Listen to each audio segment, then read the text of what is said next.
नमस्कार। UGC net commerce MCQs में unit 3 business economics के रिवीजन के लिए कुछ क्वेश्चंस इसमें देखेंगे। Important MCQs from previous papers.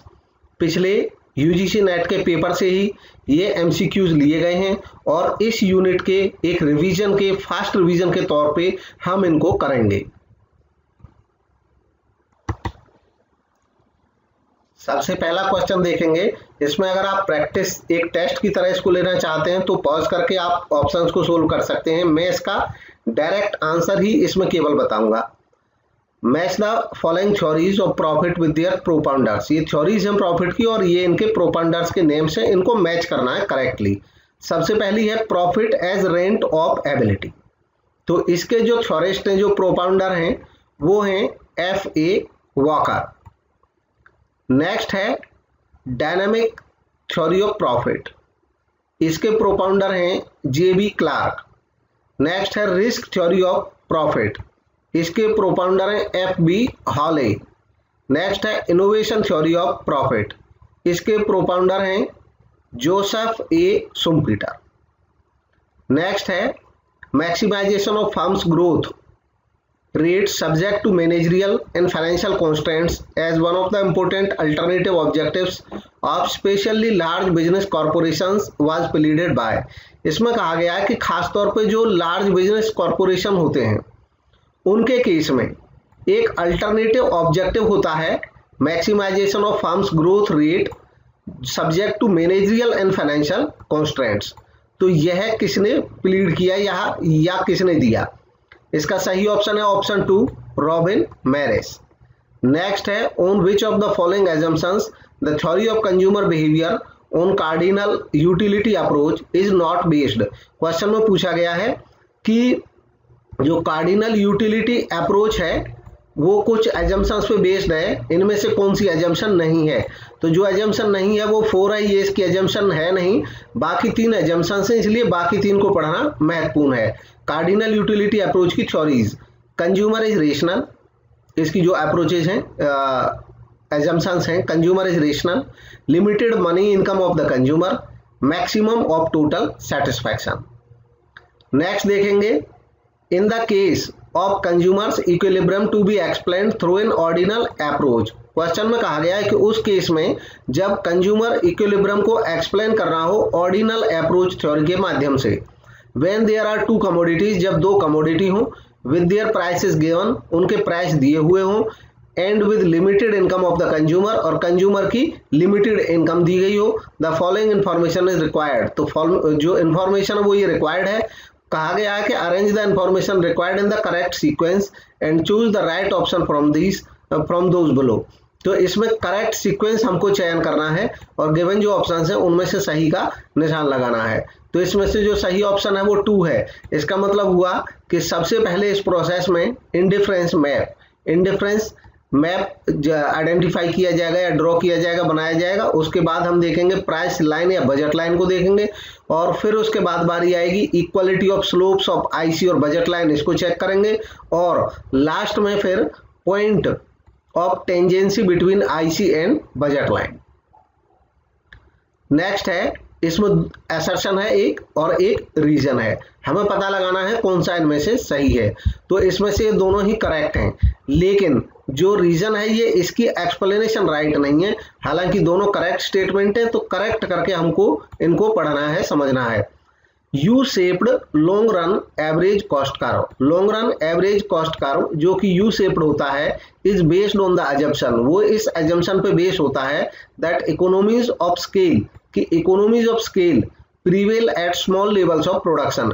Small level production का जब होता है तो इकोनॉमीज ऑफ स्केल रहती हैं and diseconomies of scale prevails at larger level of production. और जब लार्ज लेवल पर प्रोडक्शन करते हैं तो डिस इकोनॉमीज ऑफ स्केल होनी शुरू हो जाती हैं।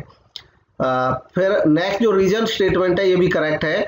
ये इसमें कहा गया है decreasing returns to scale, scale के जो घटते हुए रिटर्न्स होते हैं अराइजेज प्राइमरीली, मुख्य तौर पे होते हैं because as the scale of operation increases, क्योंकि जैसे ही जो स्केल ऑफ ऑपरेशन है पैमाना है वो इंक्रीज होता है, it becomes even more difficult to manage the firm effectively, तो ये मुश्किल हो जाता है कि फर्म को मैनेज किया जाए। फर्म को मैनेज करना बड़े पैमाने पे जब ले जाते हैं प्रोडक्शन को तो मुश्किल हो जाता है और इस कारण से डिक्रीजिंग रिटर्न होने शुरू हो जाते हैं।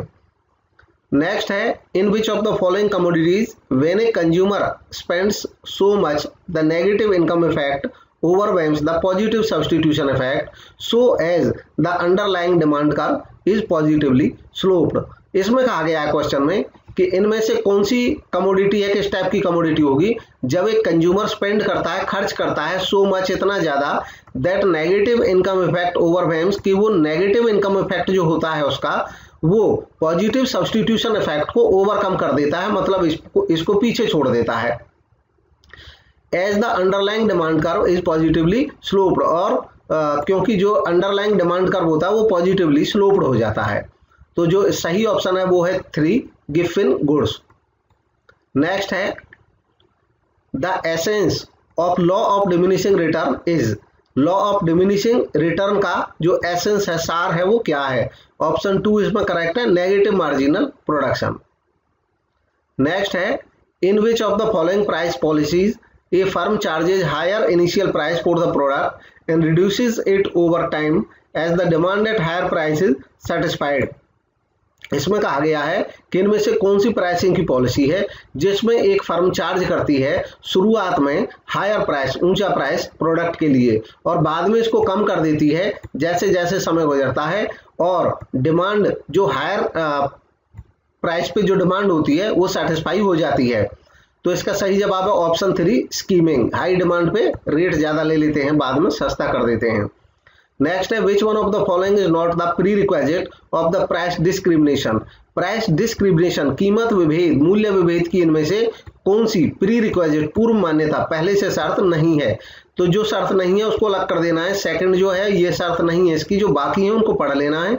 मतलब हमें डिस्क्रिमिनेशन में ऐसी सिचुएशन होना चाहिए। पहला है, फर्म मस्ट है मोनोपोली पावर, फर्म के पास मोनोपोली पावर होना चाहिए। Market and separated, markets separated and segmented, जो मार्केट्स हैं वो सेपरेट और सेगमेंटेड होनी चाहिए। Price elasticity of product must differ in different market, अलग अलग मार्केट में प्राइस की इलास्टिसिटी वो अलग अलग होनी चाहिए। नेक्स्ट है, इसमें 2 लिस्ट दिए हैं हमें, पहला है ऑब्जेक्टिव ऑफ बिजनेस फर्म और दूसरा है हाइपोथेसिस, तो इनको हमें करेक्ट मैच करना है। इसमें देखेंगे सबसे पहला है maximisation of firm's growth rate, ये जो हाइपोथेसिस है इससे रिलेटेड वो है मैरिज हाइपोथेसिस। नेक्स्ट है मैनेजरियल यूटिलिटी फंक्शन, इससे रिलेटेड जो हाइपोथेसिस है वो है विलियमसन हाइपोथेसिस। नेक्स्ट है सेटिस्फाइंग बिहेवियर, इससे रिलेटेड जो हाइपोथेसिस है वो है सेल्ट मार्च हाइपोथेसिस। नेक्स्ट है सेल्स मैक्सिमाइजेशन, इससे रिलेटेड हाइपोथेसिस है बॉमोल्स हाइपोथेसिस। नेक्स्ट देखेंगे excess capacity is not noticed in which of the following market conditions. निम्न में से कौन सी मार्केट कंडीशन ऐसी है जिसमें एक्सेस कैपेसिटी नोटिस नहीं होती है? तो इसका सही जवाब है ऑप्शन 4, परफेक्ट कंपटीशन में एक्सेस कैपेसिटी नोटिस नहीं की जाती है। नेक्स्ट है मैच द आइटम लिस्ट, अच्छा इसमें लिस्ट है, लिस्ट 1 लिस्ट 2, इनको मैच करना है करेक्टली। तो सबसे पहला income elasticity less than unity, income elasticity unity से कम, यह रहती है सुपीरियर गुड्स के केस में। नेक्स्ट है cross elasticity less than unity, unity से कम क्रॉस इलास्टिसिटी, यह रहती है कंपैरेटिव गुड्स के केस में। नेक्स्ट है cross elasticity less than zero, cross elasticity 0 से कम, यह रहती है कॉम्प्लीमेंट्री गुड्स के केस में। और नेक्स्ट है इनकम इलास्टिसिटी लेस देन 0, यह रहती है इंफीरियर गुड्स के केस में। नेक्स्ट है which 2 of the following statement are correct, कौन से 2 स्टेटमेंट इनमें से करेक्ट है उनकी पहचान करनी है। तो इसमें जो करेक्ट ऑप्शन है वो है सबसे पहले ए करेक्ट है। इसमें कहा गया है इन शॉर्ट रन के केस में डेल्टा टीएफसी यानी कि टोटल फिक्स्ड कॉस्ट का जो चेंज होता है वो 0 होता है, मतलब शॉर्ट रन में टोटल फिक्स्ड कॉस्ट चेंज नहीं होती है, और इस कारण से डेल्टा टीसी टोटल कॉस्ट में जो चेंज होगा बराबर होगा डेल्टा टीवीसी। टोटल कॉस्ट में जो चेंज होगा वो टोटल वेरिएबल कॉस्ट की वजह से होगा, क्योंकि फिक्स्ड कॉस्ट तो जीरो रहती है, उसमें चेंज होता नहीं है। नेक्स्ट है जो अलग दूसरा सही स्टेटमेंट है वो है option C, if decrease in AFC, अगर एवरेज फिक्स्ड कॉस्ट डिक्रीज होता है और इसके बराबर रहता है इंक्रीज इन एबीसी, मतलब एएफसी में जो डिक्रीज है वो बराबर होता है एबीसी के इंक्रीज से, तो AC remains constant. Naturally AC constant रहेगा, क्योंकि जितना एएफसी घटा है उतना एबीसी बढ़ गया है। नेक्स्ट है cardinal utility analysis of consumers behaviour is based on which combination of the following assumption. इसमें पूछा है जो कार्डिनल यूटिलिटी एनालिसिस है कंज्यूमर बिहेवियर का, वो कौन सी एजम्पशन पे बेस्ड है। तो सही एजम्पशंस का जो कॉम्बिनेशन है उसको इसमें से ढूंढना है। तो सही इसमें से जो एजम्पशन है इससे रिलेटेड वो है फर्स्ट, सेकंड और फोर्थ, यानी कि utility is measurable in terms of cardinal number, utility cardinal numbers में मेजरेबल होती है। Constituency of the marginal utility of money, money की जो मार्जिनल यूटिलिटी है वो कांस्टेंट होती है। और Gossen's first law of consumption, Gossen का फर्स्ट लॉ कंजम्पशन का लागू होता है। नेक्स्ट है production function is based on which combination of the main characteristics of the inputs from the following. Production function based है कौन से कॉम्बिनेशन पे, इनपुट्स के पे। तो इसमें सही का निशान लगाना है। तो ऑप्शन जो बी है वो इसमें सही है, 1, 2 और 4, यानी कि सब्स्टिट्यूटेबिलिटी, कॉम्प्लीमेंटरिटी और स्पेसिफिसिटी। नेक्स्ट है the inverse relationship between the variation in the price and the variation in the quantity demanded is not due to. इसमें कहा गया है कि जो प्राइस और क्वांटिटी डिमांडेड में वेरिएशन होता है उनमें इनवर्स रिलेशन होता है, वो किस कारण से नहीं होता है। तो जो कारण है लॉ ऑफ सब्स्टिट्यूशन, इसकी वजह से नहीं होता है। लेकिन हमें पता है कि प्राइस और क्वांटिटी डिमांडेड में इनवर्स रिलेशन होता है, और वो किन कारणों से होता है। तो ये वो 3 कारण है, ये जानने जरूरी हैं जिनकी वजह से होता है। प्राइस इफेक्ट की वजह से, गॉसन्स लॉ ऑफ कंजम्पशन की वजह से, और entry and exit of buyers की वजह से। नेक्स्ट है इसमें 2 स्टेटमेंट हैं, एक असर्शन है और एक रीजन है। हमें बताना है इनमें से कौन सा सही है। ये दोनों ही सही हैं, इसलिए दोनों को पढ़ना है। पहले है technological change and skill requirements have been made a subject of investigation in an organisation. एक ऑर्गेनाइजेशन में जो टेक्निकल चेंज है और स्किल रिक्वायरमेंट है वो इन्वेस्टिगेशन का एक सब्जेक्ट रहता है। The new classical economic theory, जो नव क्लासिकल इकोनॉमिक थ्योरी है, वो स्टेट करती है that technological changes require a broader variety of skills and higher average skills from the workers. ये बताती है कि जो टेक्निकल चेंजेस हैं उनमें रिक्वायरमेंट होती है एक ब्रॉडर वैरायटी ऑफ स्किल्स की और हायर एवरेज स्किल्स की वर्कर्स से। नेक्स्ट है monopoly involves a social cost mainly due to its emphasis on which of the following. इसमें कहा गया है निम्न में से इस कारण की वजह से जो मोनोपोली है उसमें एक सोशल कॉस्ट रहती है मुख्यतया। तो इसका सही जवाब है option D, lower output at higher cost in normal profit situation. Next है if a perpendicular on X axis from the point of intersection of both less than and more than frequency curves is drawn, it gives the value of. इसमें कहा गया कि अगर x axis से, x अक्ष से एक परपेंडिकुलर डाला जाए, एक्स एक्सिस पर परपेंडिकुलर डाला जाए, कहां से, point of intersection of less than और मोर देन जो फ्रीक्वेंसी कर्व होते हैं इनका जो इंटरसेक्शन होगा वहां से अगर एक्स एक्सिस पे एक परपेंडिकुलर डाला जाए तो it gives the value of. तो ये किसकी वैल्यू देगा। तो इसका सही जवाब है ऑप्शन ए, मीडियम।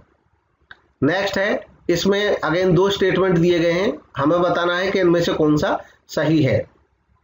तो दोनों ही स्टेटमेंट करेक्ट है, इसलिए दोनों को पढ़ना होगा। पहला है लॉ ऑफ वन प्राइस, एक प्राइस का जो लॉ, एक कीमत का लॉ स्टेट, वो कहता है दैट इन कॉम्पिटिटिव मार्केट, कि कॉम्पिटिटिव मार्केट में free of transportation cost and barriers to trade, जो बैरियर टू ट्रेड है वो भी फ्री है, ट्रांसपोर्टेशन कॉस्ट भी फ्री है। Identical product sold in different countries, एक जैसे प्रोडक्ट डिफरेंट कंट्रीज में बेचे जाते हैं, must sell for the same price, वो सेम प्राइस पे बेचे जाने चाहिए। When their price is expressed in terms of same currency, जब एक करेंसी में उनके प्राइस अगर बताए जाएं, यानी कि इस लॉ ऑफ वन प्राइस के केस में ट्रांसपोर्टेशन कॉस्ट और कोई भी फ्री रहती है और बैरियर्स टू ट्रेड भी नहीं होते हैं, तो ऐसे केस में सेम प्राइस में हर जगह गुड्स अवेलेबल होनी चाहिए इस नीति का according. Next statement 2, an efficient market has no impediments to the free flow of goods and services such as trade barriers. इसमें कहा गया कि जो एफिशिएंट मार्केट है वो होगी जहां पे कोई इस तरह के ट्रेड बैरियर्स नहीं होंगे, कोई बाधा नहीं होगी, फ्लो ऑफ गुड्स और सर्विसेज में कोई बाधा नहीं आएगी। नेक्स्ट है, एक परफेक्टली कॉम्पिटिटिव मार्केट में एक फर्म लॉन्ग रन में ऑपरेट करती है at the level of output, long run में उस लेवल पे काम करेगी, ऑपरेट करेगी जहां पे, तो इसमें ऑप्शन 4 जो है वो करेक्ट है, जहां पे AR बराबर MR होगा, MR बराबर AC होगा, AC बराबर MC होगा, यानी कि average revenue, marginal revenue, average cost और मार्जिन कॉस्ट सब बराबर होंगे। नेक्स्ट है, एक फर्म प्रोड्यूस करती है highly substitute goods can adopt which one of the following price strategies, वो कौन सी प्राइसिंग स्ट्रेटेजी यहाँ पे अडॉप्ट कर सकती है जो हाईली सब्स्टिट्यूटेबल गुड्स बनाती है, ऐसी गुड्स जिनको सब्स्टिट्यूट आसानी से किया जा सकता है, तो ऑप्शन 2 सही है, गोइंग रेट प्राइसिंग। नेक्स्ट है, इसमें 2 लिस्ट हैं, लिस्ट 1 लिस्ट 2, और इनको करेक्टली मैच करना है इनके आइटम्स को। तो इसको करेक्ट मैच करने के लिए ऑप्शंस देखेंगे। सबसे पहला economies of scale, economies of scale जो है यह रिलेटेड है mean lowering of cost of production by producing in bulk.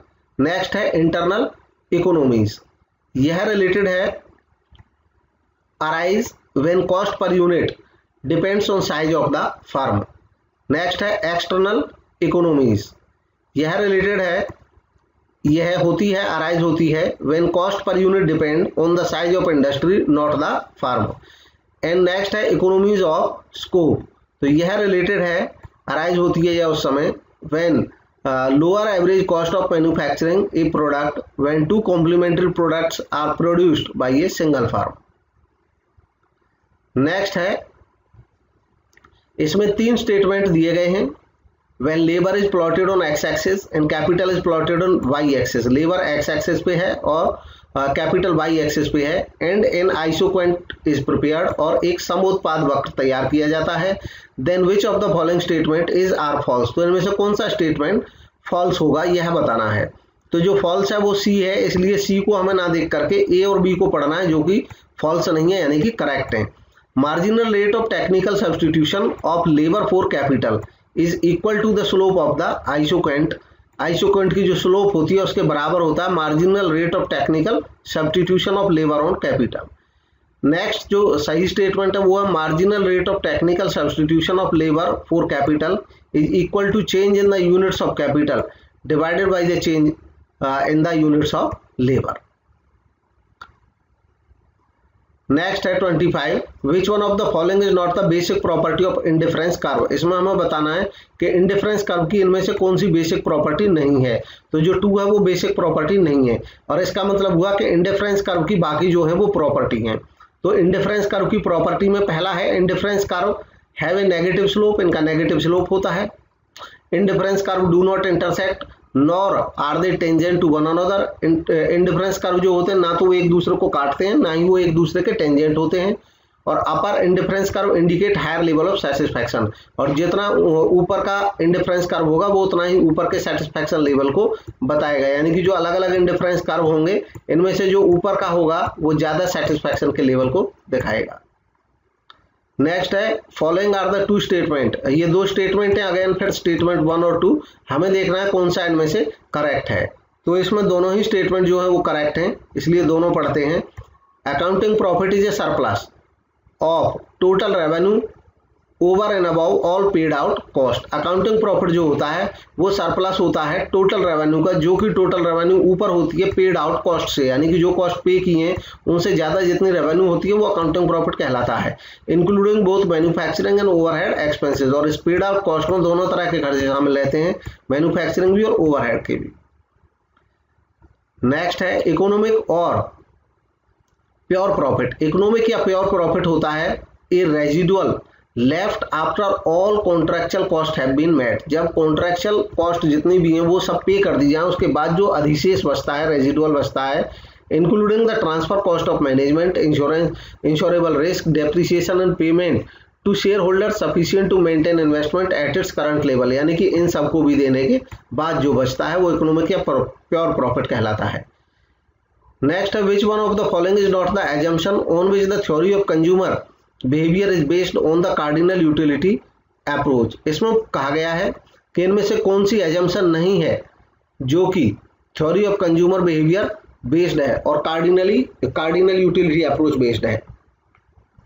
तो जो नहीं है वो है option 2, constant marginal utility from successive units, यानी कि जो बाकी हैं वो सब कार्डिनल यूटिलिटी की एजम्पशन है। तो बाकियों को पढ़ लेना जरूरी है। कार्डिनल यूटिलिटी के एजम्पशन के लिए रेशनलिटी होनी चाहिए, यानी कि रेशनल होना चाहिए decision. Constant marginal utility of money, marginal utility of money constant होनी चाहिए। और यूटिलिटीज मेजरेबल, यूटिलिटी मेजरेबल भी होनी चाहिए।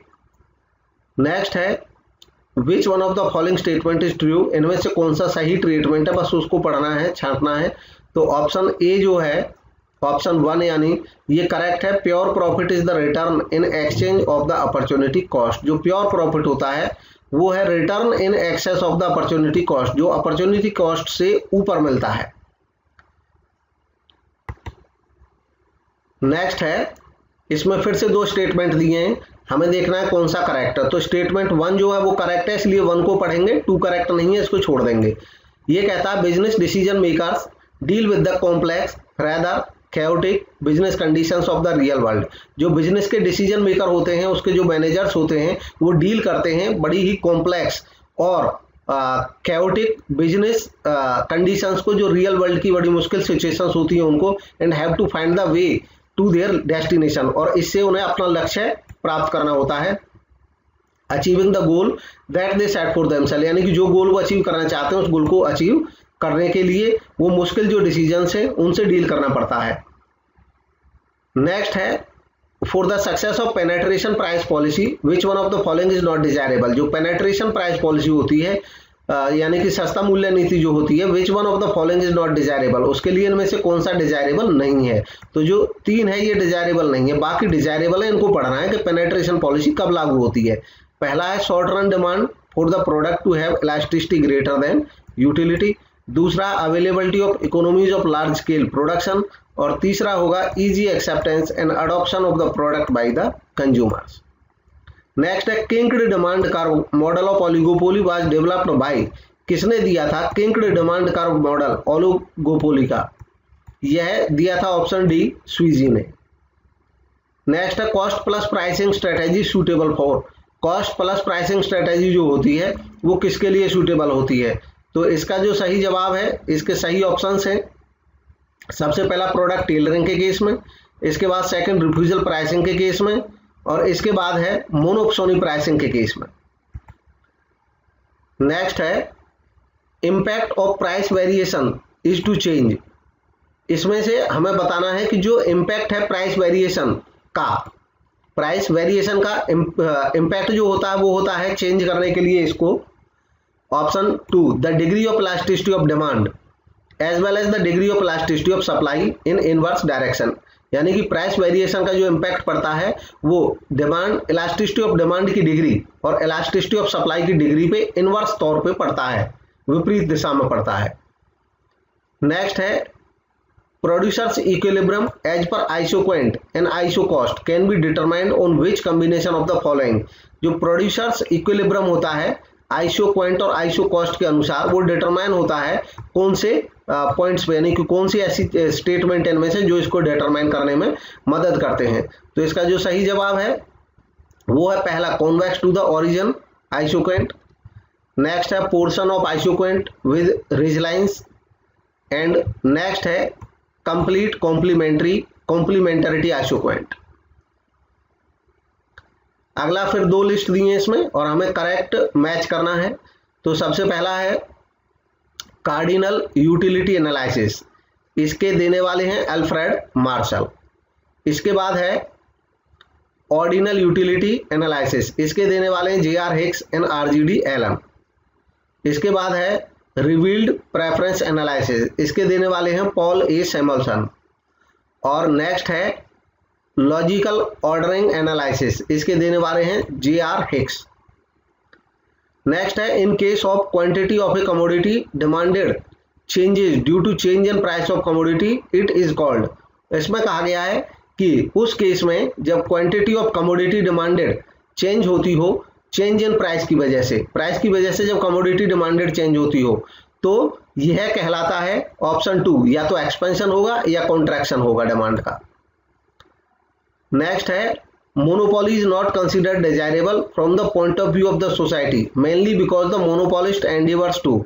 इसमें कहा गया कि जो मोनोपोली है उसको डिजायरेबल नहीं माना जाता, अच्छा नहीं माना जाता सोसाइटी के पॉइंट ऑफ व्यू से, और उसका जो मुख्य कारण है वो ये है। तो इनमें से मुख्य कारण पहचानना है। Option 4, produce below economic capacity level when he exhibits satisfaction with normal profit only. जब एक मोनोपोलिस्ट को नॉर्मल प्रॉफिट से सेटिस्फैक्शन मिल जाता है तो वो ज्यादा प्रोडक्शन नहीं करता है और इस कारण से प्रोड्यूस करता है below economic capacity level. Next है minimum long run average cost can be determined on a. तो minimum LAC long run average cost का डिटरमाइन किया जाता है किस बेसिस पे? तो इसका जो सही जवाब है वो option A, LAC curve for a normal production function in cases में ऐसा होता है। इसके बाद है प्लानिंग कर्व, इसके बाद है एनवलप कर्व। नेक्स्ट है दो यहाँ पे स्टेटमेंट, एक असर्शन है एक रीजन है, हमें बताना है करेक्ट कौन सा है। तो ये दोनों ही करेक्ट हैं, हालांकि ये एक्सप्लेनेशन सही नहीं है। तो पहला है a price reduction normally leads to an increase in the demand for a commodity. Price का घटना एक कमोडिटी की डिमांड को बढ़ा देता है। दूसरा है price reduction leads to entry of new buyer of commodity in the market. Price reduction की वजह से मार्केट में नए बायर भी आ जाते हैं। नेक्स्ट है ordinal utility analysis on the consumer's behavior is considered superior to the cardinal utility analysis mainly due to। जो ordinal utility analysis है वो cardinal utility analysis से बेहतर समझा जाता है, किस कारण से? तो ऑप्शन 3 सही है, bifurcation of price effect into income and substitution effect, क्योंकि यह प्राइस इफेक्ट को बाइफरकेट करता है इनकम इफेक्ट में और सब्सटीट्यूशन इफेक्ट में, आय प्रभाव और प्रतिस्थापन प्रभाव में। नेक्स्ट है फिर से एक असर्शन और एक रीजन, दो स्टेटमेंट दिए, हमें सही की पहचान करनी है। तो दोनों ही करेक्ट हैं इसलिए दोनों को पढ़ना है। All firm under perfect competition in long run earn only normal profit. सभी फर्में जो परफेक्ट कंपटीशन के केस में लॉन्ग रन में केवल नॉर्मल प्रॉफिट ही कमाती हैं। दूसरा है all firm under perfect competition in the long run operate at the minimum average cost level. सभी फर्म परफेक्ट कंपटीशन के केस में लॉन्ग टर्म में ऑपरेट करती हैं मिनिमम एवरेज कॉस्ट लेवल पे। नेक्स्ट है firm producing and selling a large variety of goods will generally follow. ऐसी firm जो आमतौर पे लार्ज वैरायटी ऑफ गुड्स में सेल करती हैं, प्रोड्यूस और सेल करती हैं, वो फॉलो करती हैं कौन सी पॉलिसी? तो option 4 product line pricing. Next है Marshallian utility analysis is based on a less valid assumption of. Marshall की जो यूटिलिटी एनालिसिस है वो एक कम वैलिड एजम्पशन पे डिपेंड करती है, वो कौन सा है? ऑप्शन 2 है given marginal utility of money. Next है फिर से दो लिस्ट दी है, लिस्ट 1 लिस्ट 2, करेक्ट मैच हमको इनमें से देखना है। तो सबसे पहला है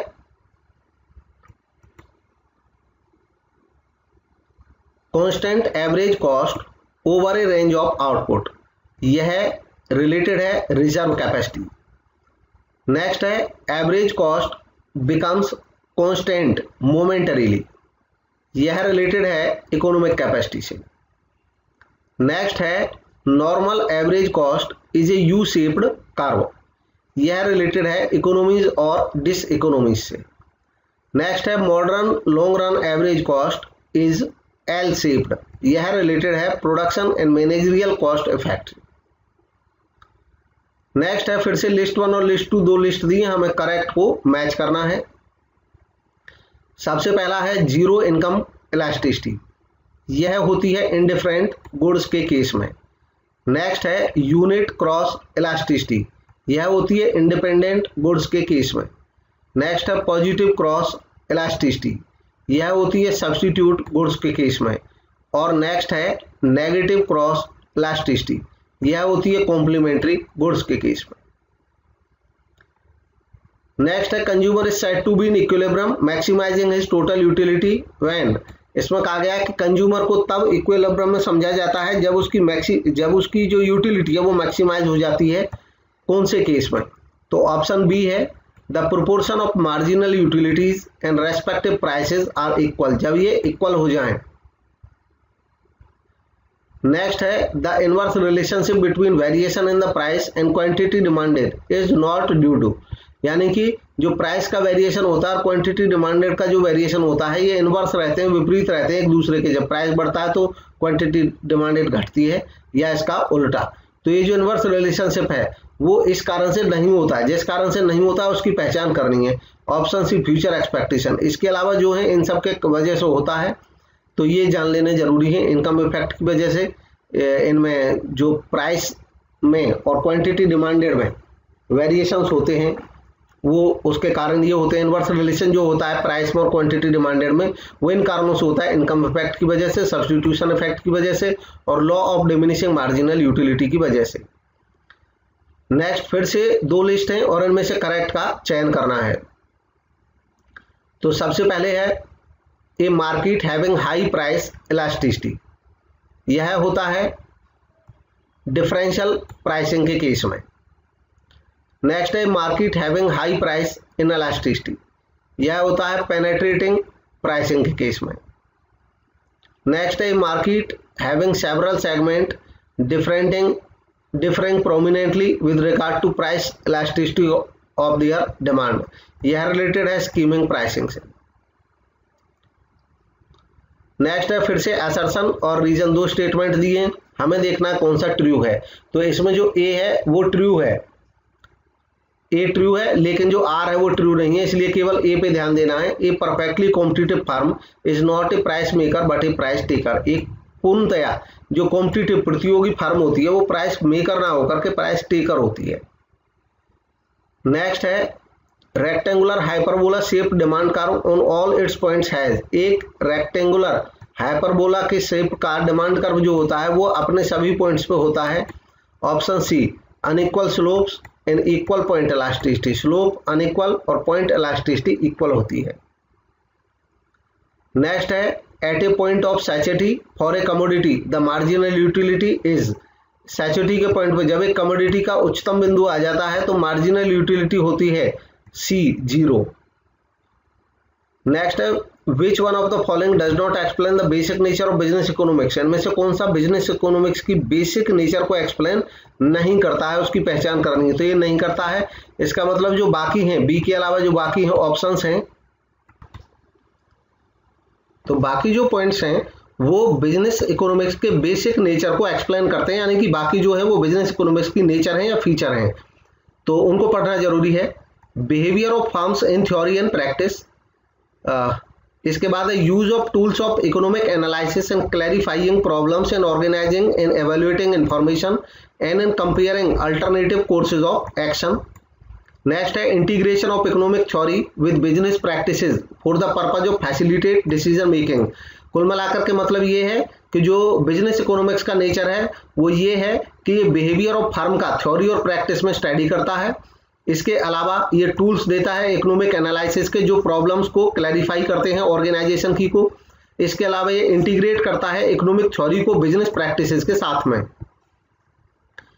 नेक्स्ट है which one of the following does not explain the basic nature of business economics, इनमें से कौन सा बिजनेस इकोनॉमिक्स की बेसिक नेचर को एक्सप्लेन नहीं करता है। तो फिर से ये इसी टाइप का क्वेश्चन है, जो नहीं करता है वो ऑप्शन बी। तो बाकी जो है behaviour of firms and theory and practice, अच्छा ये सेम ही क्वेश्चन 2 बार हो गया है, ठीक है। नेक्स्ट देखते हैं the consumer is said to be in equilibrium when he plans his expenditure on X Y in Z commodities in such a way that he ultimately attains. इसमें कहा गया है कि कंज्यूमर उस केस में इक्विलिब्रियम में होगा जब वो 3 प्रोडक्ट एक्स वाई और जेड पे इस तरीके से खर्च करेगा कि, तो ऑप्शन सी इसमें करेक्ट है जहां पे marginal utility of X upon price of X बराबर होगा marginal utility of Y upon price of Y, बराबर होगा marginal utility of Z upon price of Z, और बराबर होगा मार्जिनल यूटिलिटी ऑफ मनी, यानी कि जो मार्जिनल यूटिलिटी है मनी की उसके बराबर ही हर एक प्रोडक्ट की मार्जिनल यूटिलिटी हो जाएगी। तो नेक्स्ट है, इसमें फिर से असर्शन और रीजन दो स्टेटमेंट दिए, हमें पहचान करनी है कौन सा करेक्ट है। तो इसमें से जो ए है वो करेक्ट है, इसलिए ए को केवल पढ़ेंगे, और जो आर है ये करेक्ट नहीं है। तो ए को पढ़ेंगे, the demand curve has negative slope showing inverse relation between price and quantity demanded. जो डिमांड कर्व होता है वो नेगेटिव स्लोप रखता है, यानी कि इस तरह की स्लोप रखता है, और उसका कारण होता है कि जो प्राइस और क्वांटिटी डिमांडेड होती है उनका इनवर्स रिलेशन, विपरीत संबंध। नेक्स्ट है, फिर से दो लिस्ट दिए, लिस्ट 1 लिस्ट 2 हमको करेक्टली मैच करना है।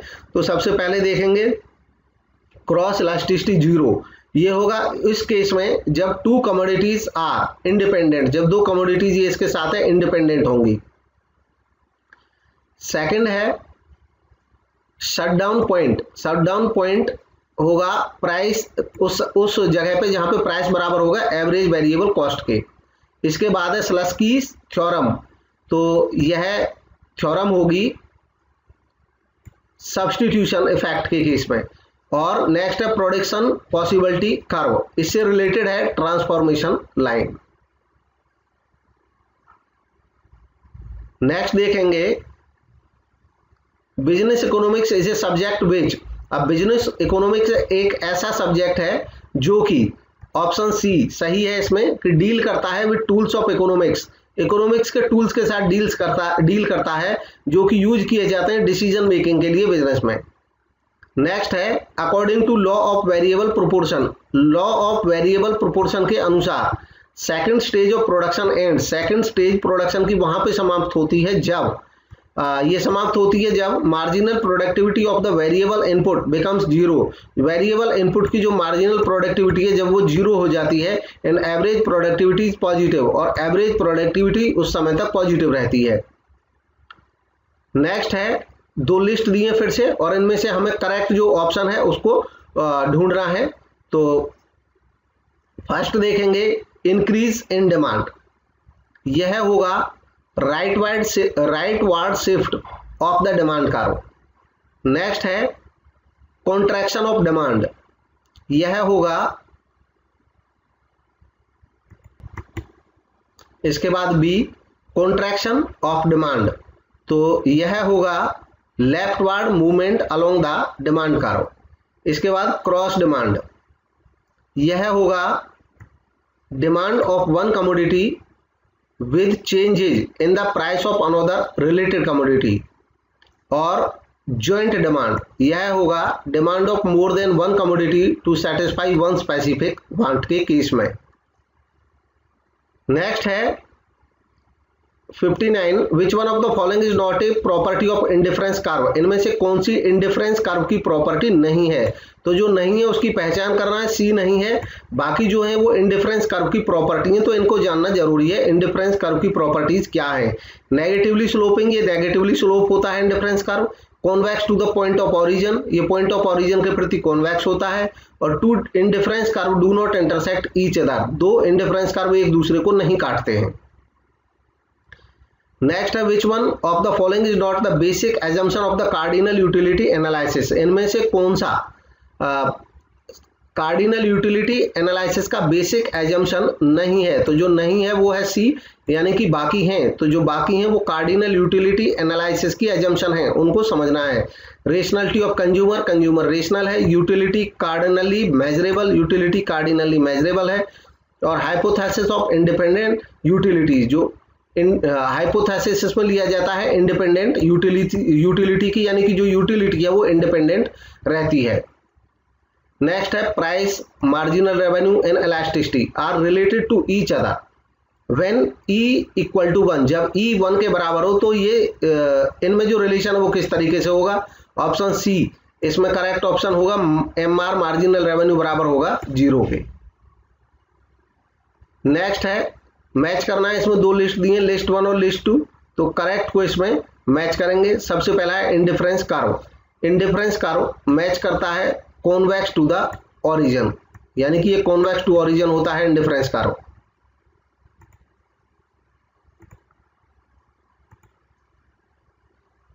हाँ, इंडिफरेंस कर्व होता है कॉन्वेक्स टू ओरिजिन। इसके बाद है डिमांड कर्व। डिमांड कर्व होता है, demand curve slopes downward to the right, downward to the right slope करता है। नेक्स्ट है परफेक्ट कंपटीशन, तो यह होता है जब प्राइस बराबर AR बराबर MR बराबर D। नेक्स्ट है प्राइस लीडरशिप, यह होता है ओलिगोपोली के केस में। नेक्स्ट है 63, इसमें दो स्टेटमेंट में, एक असर्शन एक रीजन, हमको देखना है कौन सा करेक्ट है। तो इसमें दरअसल जो R है वो अप्रोप्रिएट रीजन है A का, यानी कि ये भी सही है, ये भी सही है और ये इसका रीजन भी है।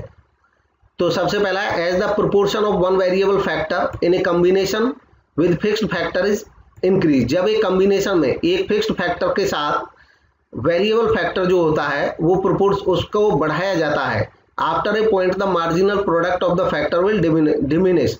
तो एक पॉइंट ऐसा आता है कि उसके बाद जो फैक्टर है उसका मार्जिनल प्रोडक्ट डिमिनिश हो जाता है, और उसका कारण है beyond the level of optimum combination, जहां पे ऑप्टिमम कॉम्बिनेशन का लेवल समाप्त हो जाता है फिक्स्ड फैक्टर का और वेरिएबल फैक्टर का। उस पॉइंट के बाद इनपुट्स लीड टू दिस, उस पॉइंट के बाद ऐसा होता है, यानी कि मार्जिनल प्रोडक्टिविटी उस पॉइंट के बाद कम होता है जब ऑप्टिमम कॉम्बिनेशन समाप्त हो जाता है फिक्स्ड फैक्टर का और वेरिएबल का। नेक्स्ट है फिर से लिस्ट 1 और लिस्ट 2 है, करेक्ट को मैच करना है। तो सबसे पहला कॉन्ट्रैक्शन ऑफ डिमांड, तो यह रिलेटेड होगा इनमें से जो अवेलेबल लिस्ट 2 के ऑप्शंस हैं प्राइस चेंज इफेक्ट की वजह से। डिक्रीज इन डिमांड, यह होगा non price change effect. Increase in demand, यह होगा शिफ्ट द डिमांड कर्व। और एक्सपेंशन ऑफ डिमांड, यह होगा demand curve remains the same. Next है इसमें फिर से असर्शन और रीजन दिए हैं, हमें करेक्ट की पहचान करनी है, तो इसमें दोनों ही करेक्ट हैं इसलिए दोनों को पढ़ना है। Want satisfying power of A commodity is called its utility. एक कमोडिटी की जो वांट सेटिस्फाई करने की क्षमता होती है उसको यूटिलिटी कहते हैं। Utility may not have the characteristic of morality, utility के लिए कोई जरूरी नहीं है कि मॉरलिटी होना चाहिए, मॉरलिटी नहीं भी होगा तब भी यूटिलिटी हो सकती है किसी प्रोडक्ट में। नेक्स्ट है फिर से 2 लिस्ट दी हैं और इन लिस्ट में से हमें करेक्ट ऑप्शंस को मैच करना है। सबसे पहला है एडमिनिस्टर्ड प्राइस, तो यह रिलेटेड है fixed by the government. Next है parity pricing, parity pricing related है landed cost of import. Next है competitive price, competitive price related है लिबरलाइज्ड इकोनॉमी से। और नेक्स्ट है डिस्क्रिमिनेटिंग प्राइस, यह रिलेटेड है पब्लिक एंटरप्राइजेस से। नेक्स्ट है a commodity used for multiple purpose, एक कमोडिटी अलग अलग पर्पस के लिए यूज होती है, then demand for it is known as, तो इसकी डिमांड को क्या कहेंगे? ऑप्शन करेक्ट है बी, कंपोजिट डिमांड कहेंगे। नेक्स्ट फिर से असर्शन और रीजन 2 स्टेटमेंट हैं, हमें देखना है कौन सा करेक्ट है। तो इस केस में दोनों ही करेक्ट हैं इसलिए दोनों को पढ़ना है। Marginal cost in differential cost do not convey the same meaning in all circumstances, हर एक परिस्थिति में ऐसा नहीं होगा कि मार्जिनल कॉस्ट और डिफरेंशियल कॉस्ट जो है वो सेम मीनिंग कन्वे करें, ऐसा जरूरी नहीं है, हर परिस्थिति में ये संभव नहीं है। और इसका जो रीजन है, इसका रीजन भी सही है, और जो रीजन है वो है डिफरेंशियल कॉस्ट इंक्रीजेज और decreases due to change in fixed cost, क्योंकि जो डिफरेंशियल कॉस्ट है वो इंक्रीज और डिक्रीज होती है फिक्स्ड कॉस्ट की, फिक्स्ड कॉस्ट जब चेंज होता है तब डिफरेंशियल कॉस्ट इंक्रीज या डिक्रीज होती है। नेक्स्ट है which kind of economics explain the phenomenon of cause and effect relationship, economics का वो कौन सा टाइप है जो कॉज एंड इफेक्ट रिलेशनशिप को बताता है? तो इसका सही जवाब है option B, positive economics. Next है which one is not the main objective of fiscal policy in India, India में फिस्कल पॉलिसी का इनमें से कौन सा मेन ऑब्जेक्टिव नहीं है? तो जो नहीं है वो है ए, यानी कि जो बाकी हैं ये फिस्कल पॉलिसी के मेन ऑब्जेक्टिव्स हैं। To promote price stability, to minimize the inequalities of income and wealth, and to promote employment opportunities. Next है कंसीडर द ओलिगोपोली मॉडल्स। यहाँ पे अलग अलग ओलिगोपोली मॉडल्स दिए हैं और उनके थिंकर्स दिए हैं।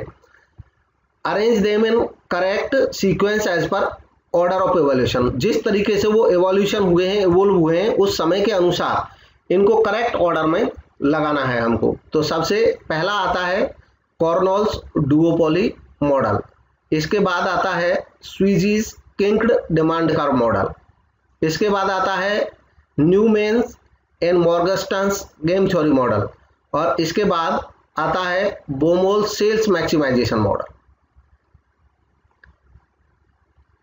नेक्स्ट फिर से दो लिस्ट दिए, लिस्ट 1 लिस्ट 2, करेक्ट को मैच करना है हमें। तो सबसे पहले देखेंगे सर्वाइवल। सर्वाइवल जो है वो रिलेटेड है, प्राइमरी ऑब्जेक्टिव होता है सर्वाइवल किसी संस्था का दरअसल। नेक्स्ट है आरओआई यानी कि रिटर्न ऑन इन्वेस्टमेंट। तो आरओआई जो है यह रिलेटेड है इकोनॉमिक ऑब्जेक्टिव, ये इकोनॉमिक ऑब्जेक्टिव होता है। नेक्स्ट है ग्रोथ। ग्रोथ किसी फर्म के लिए होता है नेचुरल अर्ज। और नेक्स्ट है इनोवेशन। इनोवेशन होता है बिजनेस पर्पस। नेक्स्ट असर्शन और रीजन, दो स्टेटमेंट दिए, हमको बताना है कौन सा सही है। तो दोनों ही करेक्ट हैं, ए और आर, इसलिए दोनों को पढ़ेंगे। Total utility will be maximum.